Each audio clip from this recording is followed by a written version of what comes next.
This is the story of Ray, a man who had hit rock bottom. Life had taken unexpected turns, and the world didn't seem to care that he was trying to hold himself together. Jobless for months, his savings long gone, and the pressure of overdue. Bills piling on his shoulders like heavy bricks, Ray had reached the point where desperation started whispering dangerous ideas into his ears. It was late, well past midnight, when he sat hunched over a small table in his dimly lit apartment, the only light coming from the bluish glow of his laptop screen. The search bar on the job listing site blinked like it was mocking him, and he scrolled past dozens of postings that either required years of experience or were so underpaid they were laughable. Then his eyes caught something different. A job listing stood out in bold letters, almost glowing on the screen. Night shift security guard. No experience needed.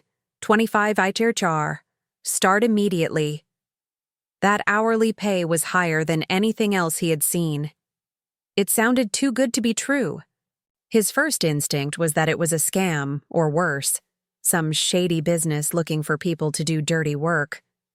But still, the number was there, and his stomach growled just enough to make him dial it. The call was picked up instantly. No rings. No delay. On the other end, a deep, calm voice said, "You start tonight. 9 p.m. sharp. 23 Belmont Street. Uniform will be in the locker." And just like that, the line disconnected. There was no chance to ask questions. No time to process. Ray stared at his phone, wondering if he had just agreed to something illegal. But something about the voice had frozen him. Smooth, cold, and commanding, as if it knew more than it should. That, or he was just too hungry to care.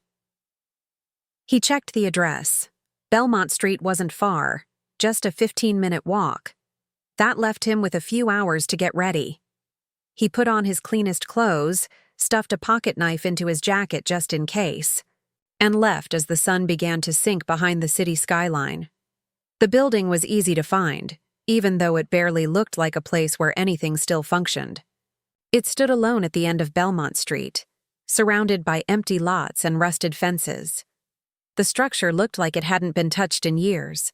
4 stories tall, gray and cracked, with ivy curling up the sides and windows so dusty they looked painted over. The door was wooden, heavy, and swung open with a loud creak as soon as Ray pushed it. Inside, the air was thick with age, and a strange chill rolled through the entrance hall. It wasn't the sharp, artificial cold of air conditioning. It was a deep, bone-level cold, like walking into a cave that hadn't seen sunlight in a century. Fluorescent lights buzzed weakly above, flickering every few seconds like they were trying not to wake something. The hallway was narrow, with yellowing wallpaper and old picture frames hanging crookedly on the walls. A faded sign with the word "Security" pointed toward the basement level, and Ray followed it down a creaking staircase that groaned under his weight. At the bottom, he found a small locker room. There was a single metal locker with a sticky note on it that read, "Ray." That was the first time he felt it. Real fear. He hadn't told anyone his name when he made that phone call. Yet there, it was, his name, handwritten in thick black marker. He paused for a second, his hand hovering over the latch. But the thought of that $25 an hour pushed him forward. He opened the locker. Inside was a freshly folded uniform, black and gray with a patch on the shoulder that simply said, "Staff." And there, clipped to the front pocket, was a name tag. It already had his full name engraved in shiny letters. A shiver ran down his spine. Someone had prepared all this before he even accepted the job. His photo ID, still in his wallet, had only been uploaded online a week ago. He wondered if this was a coincidence or something worse. Still, the idea of quitting now didn't seem like an option. He was already in. He changed into the uniform, which fit perfectly, and headed toward the security office. The room was just a small glass booth tucked into the side of the first-floor hallway, with a desk, a wall of monitors, and an old coffee machine that hadn't worked in years judging by the dust. A clipboard lay on the desk. It wasn't filled with schedules or safety rules. Instead, it had a list of strange instructions printed in bold, blocky letters. Ray read them one by one, feeling more uneasy with each line. Do not go to the third floor. Check cameras every 30 minutes. If you see a man in a black suit, do not speak to him. Keep the doors locked, even if someone begs to be let in. You are not alone. He read the last line twice. Not alone. What was that supposed to mean? Was it a joke? Some sort of horror-themed initiation? Maybe this was all part of the job, some haunted house thing or a test to see how well he could handle pressure. He looked around. There was no one else, no boss, no other guards, just silence.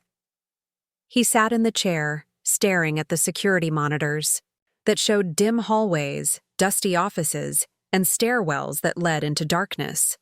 One monitor showed nothing but static. Camera 4.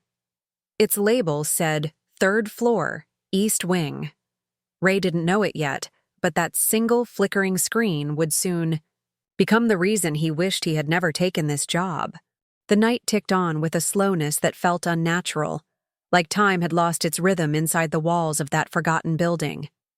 Ray remained seated inside the security booth, eyes flicking from screen to screen, watching the grainy black and white footage of hallways that stretched endlessly into stillness. Each time the minute hand inched forward, it brought with it a deeper sense of unease. Something about the silence wasn't right. It wasn't the peaceful quiet of an empty place, but the heavy, pressing silence that seemed to listen. He checked the camera feeds as instructed, though his attention often returned to the broken one, Camera 4, Third floor, East Wing, the only screen filled with swirling static. After a while, the static began to flicker differently, more violently, as though it were struggling to reveal something hidden behind the fuzz. At one point, a strange blur flashed across it, too fast to see clearly. He leaned closer, squinting, trying to make sense of it, when a sudden knock on the security booth glass made him jolt upright. Standing just outside was a man, or at least something shaped like a man. Dressed in a black suit, perfectly tailored, with a face that seemed smooth and oddly blank, the figure stood motionless, hands resting at his sides, not knocking again. His eyes, if they were eyes, were completely black, not just the pupils but the entire socket, as if someone had dug them out and filled the gaps with ink. Ray froze. A cold memory hit like lightning. The third rule on the clipboard. Do not speak to the man in the black suit. His mouth went dry, and his fingers gripped the edge of the desk until the skin turned white. The figure didn't move, didn't gesture, didn't even blink. It stood like a statue, except the air around it seemed to shift, like it was breathing, without lungs. Minutes passed in a slow horror.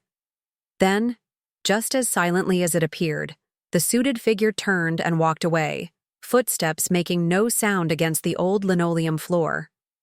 Ray didn't move for a long time, his breath shallow, heart thudding so loud it drowned out the hum of the monitors. The instructions had not explained what the man was, nor why he was there, only what not to do. A strange mix of fear and curiosity began growing inside the booth, like mold in a dark corner. Around 2:30 a.m., the monitors flickered again, all at once. For a second, every camera showed the same thing. A door opening slowly, an old, heavy wooden door, exactly like the one at the building's main entrance. But the hallway it opened into wasn't one Ray recognized. It was made of brick and shadows, leading down instead of across. As suddenly as it had appeared, the image vanished, replaced by the usual empty halls. Sweat had begun to form on his forehead, even though the cold in the booth hadn't changed. The old building didn't feel like just a structure anymore. It breathed, it watched, and it had secrets buried deeper than he could guess. Shortly after, a light on the fourth monitor, the broken one, turned from static to pitch black. Not flickering, not glitching. Just black, as if something had covered the lens completely. A moment later, a small red light appeared in the middle of the screen. At first, it looked like a speck of dust catching light. Then it blinked. Once. Twice. Like an eye. The monitor clicked sharply and all the other screens went out for a second, then returned. The clipboard lay nearby, untouched, but a new line had been added at the bottom, in the same bold black ink. Don't go near the janitor's closet at 3 a.m., no matter what. The sudden update, without a hand in sight, made Ray's blood turn colder than it already was. He didn't even know where the janitor's closet was, and now there was a rule attached to it, one that came with no explanation. He checked the wall map beside the booth, a faded emergency evacuation chart barely hanging together. Tracing. His finger along the outline of the floor plan, he found it. Janitor's closet. First floor, across from the break room. Time ticked down with an unbearable weight, drawing closer to 3 a.m. The air grew heavier. The lights above buzzed louder, and the flicker began to sync up with a low rumbling sound, almost like growling, coming from the walls themselves. Exactly at 3 hours, the hallway monitor facing the janitor's closet came to life. The door, which had been closed all night, began shaking. Violently. Something inside slammed against it again and again, making the camera glitch and distort. Then an unmistakable sound pierced the speakers. Crying. A woman's voice, muffled, begging to be let out. Please, please, it's dark. I don't know where I am. The voice was so full of fear and desperation it twisted the gut. But the rule was clear. No matter what, do not go near the janitor's closet. Her cries turned into screams, raw and broken, as if she were being dragged into something terrible behind that door. The camera feed began to flicker faster, the sound distorting into a screeching blend of pain and static. Ray's fingers trembled above the panel. Every instinct told him to help. Every logical thought screamed that this was a trap. As if in answer to his hesitation, the security booth's lights shut off. Darkness swallowed the room in an instant. Only the monitors glowed, casting sharp white-blue lines across his face. From somewhere down the hallway, footsteps began. Slow, heavy, getting closer, not running, not rushing, just walking with the calm confidence of something that knew it didn't need to hurry. The woman's voice stopped. Not faded. Stopped, as if cut off by a switch. Silence returned, thicker than before. Then came a knock. Not on the booth window, but from inside the security booth door, which had been locked since the beginning of the shift. A soft knock, 3 times. Then a voice, whispering low, barely above breath. Let me in. I'm cold. The voice was the same as the woman from the closet, but something in it had changed. No longer desperate, now calm, too calm, like something. Pretending to be human and slowly forgetting how. Ray didn't answer, didn't move, didn't breathe. And in the darkness, something began to smile.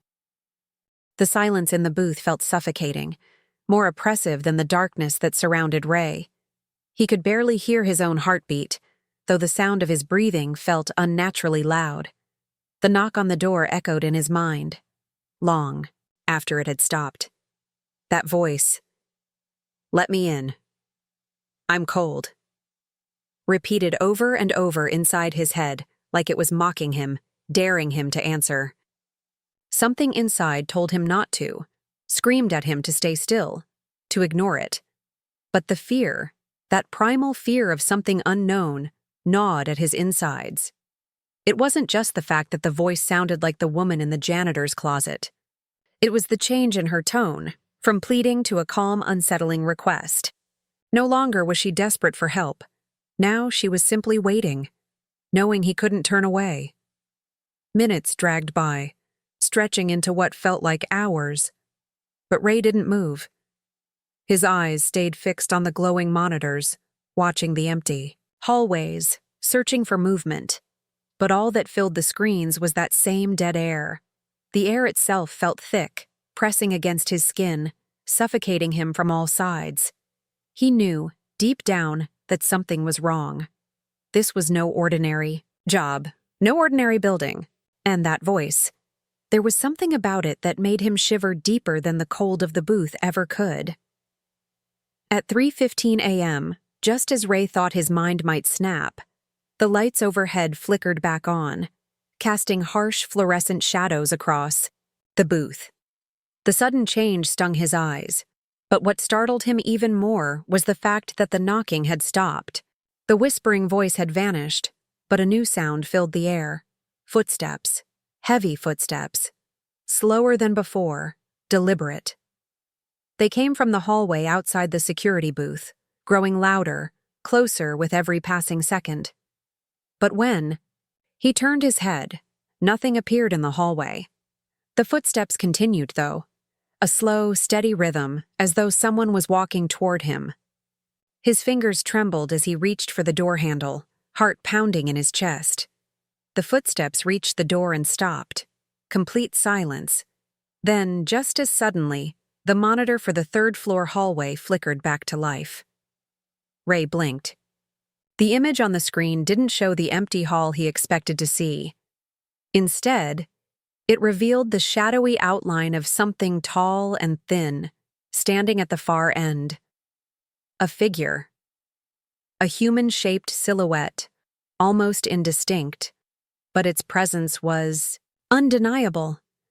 The figure didn't move, didn't blink. It simply stood there, frozen in place, as though it were waiting for Ray to notice it. He leaned forward in the chair, staring at the screen, unable to tear his eyes away. What was that? The longer he stared, the more the figure seemed to grow in size, stretching higher and higher, until its head nearly reached the top of the screen. And then, just like that, it was gone. The screen cut to black.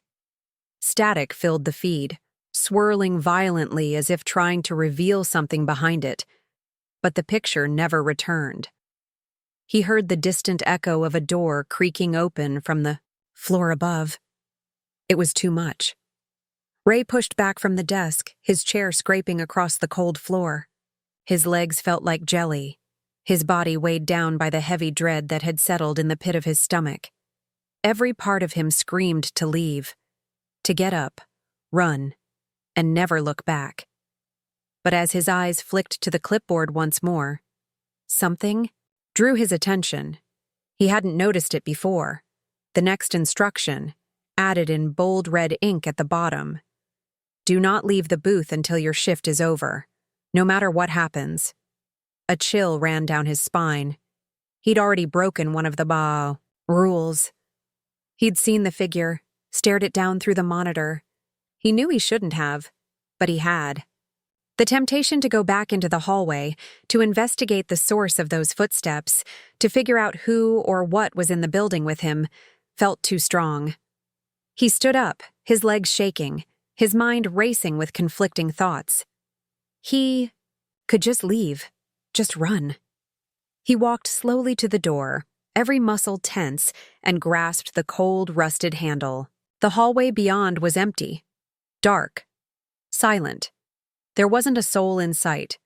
The only noise was the echo of his own breathing, the sound of his pulse rushing in his ears.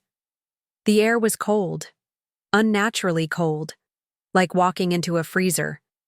It was that same bone-chilling cold from earlier, the one that had settled deep into his skin and made his blood run thick. A sense of dread clung to the walls, pressing on him from every direction. Something was watching him. Something was waiting. He forced himself to move, one step, then another, down the hallway. His boots made no sound on the old tiles, and for a brief moment, he thought maybe he was imagining it all. Maybe this was just his mind playing tricks on him, the exhaustion and fear warping his thoughts. But then he reached the first door.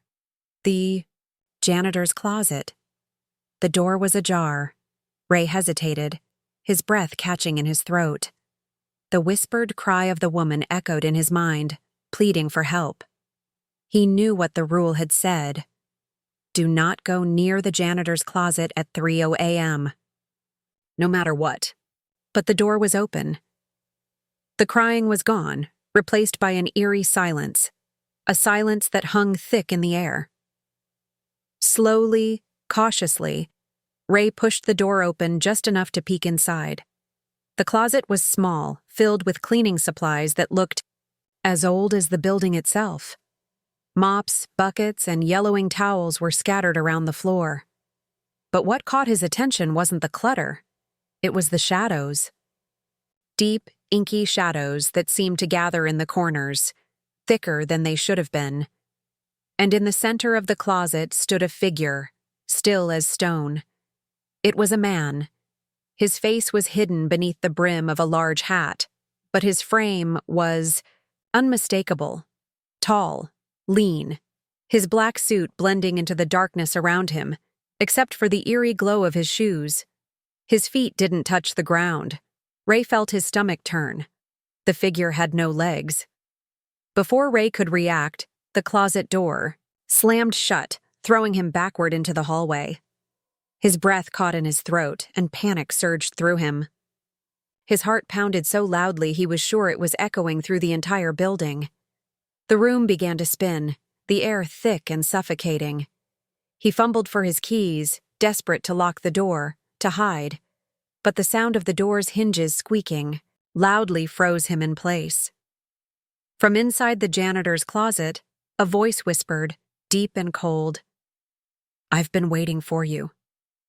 Ray stumbled backward, his heart racing as he collided with the cold walls of the hallway.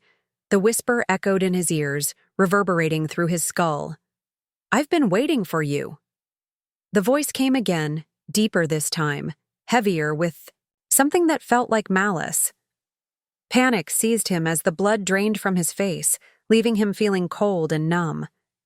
He tried to steady himself, clinging to the remnants of his thoughts, his pulse deafening in his ears. The janitor's closet door was still shut, but he could feel the weight of something unseen pressing down on him. A presence.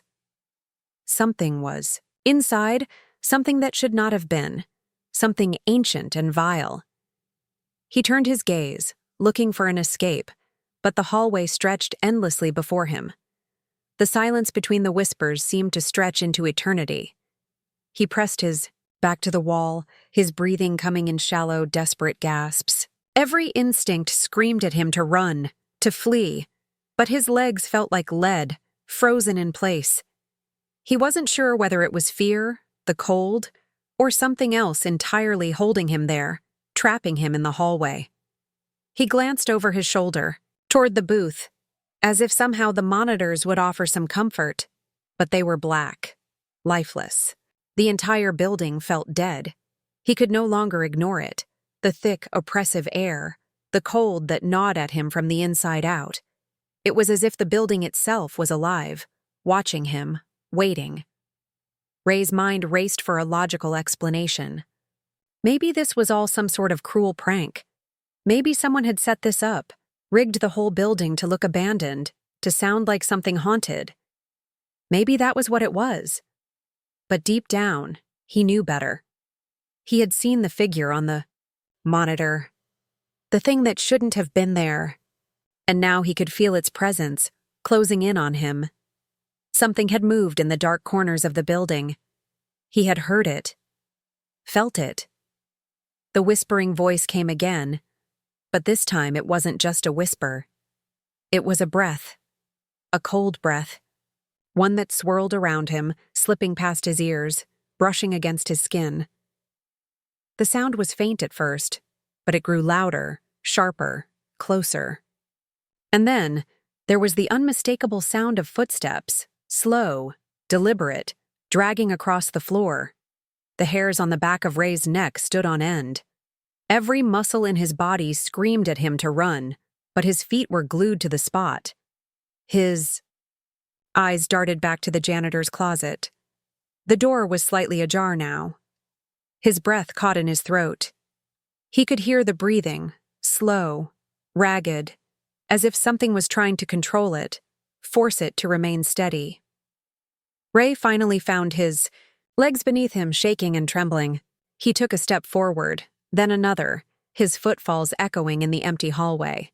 The air was thick with dread. He reached the door to the janitor's closet and hesitated, his hand hovering over the handle. His mind screamed at him to turn back, to get the hell out of there. But his body wasn't listening.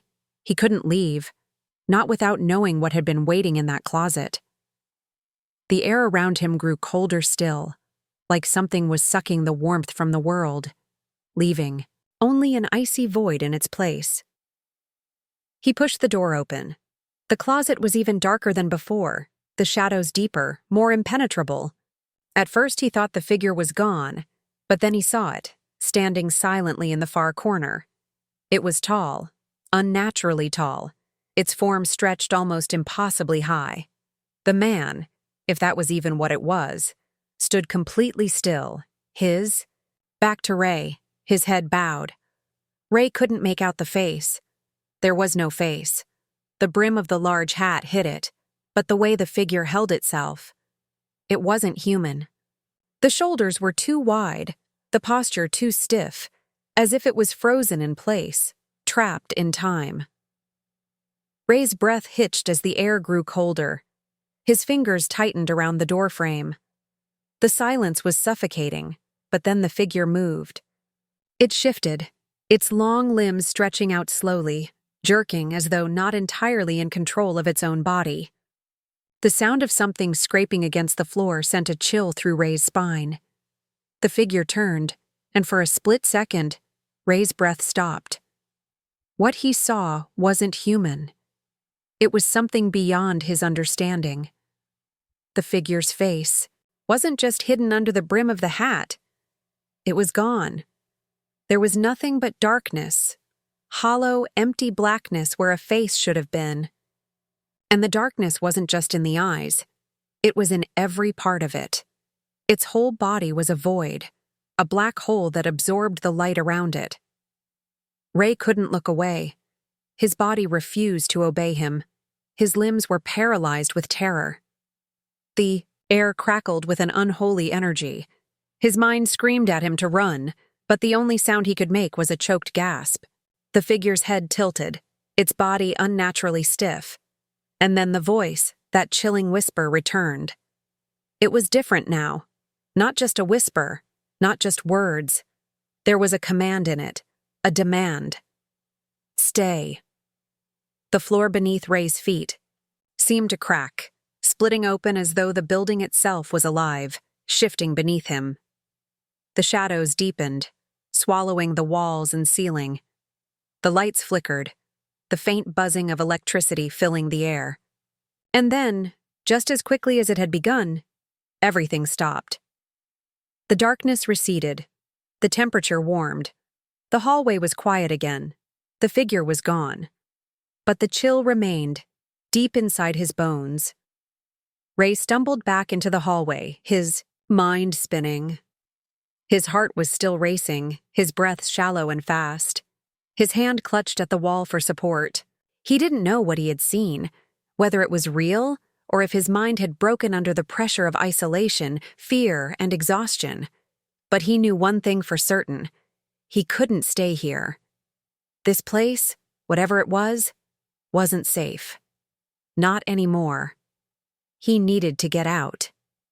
He needed to leave, but his legs couldn't carry him. Every direction felt wrong. Every corner of the building felt like it was closing in on him. But the worst part wasn't the fear of the dark or the whispers. It was the cold realization that whatever was here, whatever had been waiting in that closet, wasn't finished. It was still watching, and the longer Ray stayed, the more it would pull him in, just like it had done with the last person who sat behind the desk. With one last, desperate glance down the hallway, Ray turned toward the exit. And for the first time that night, he ran.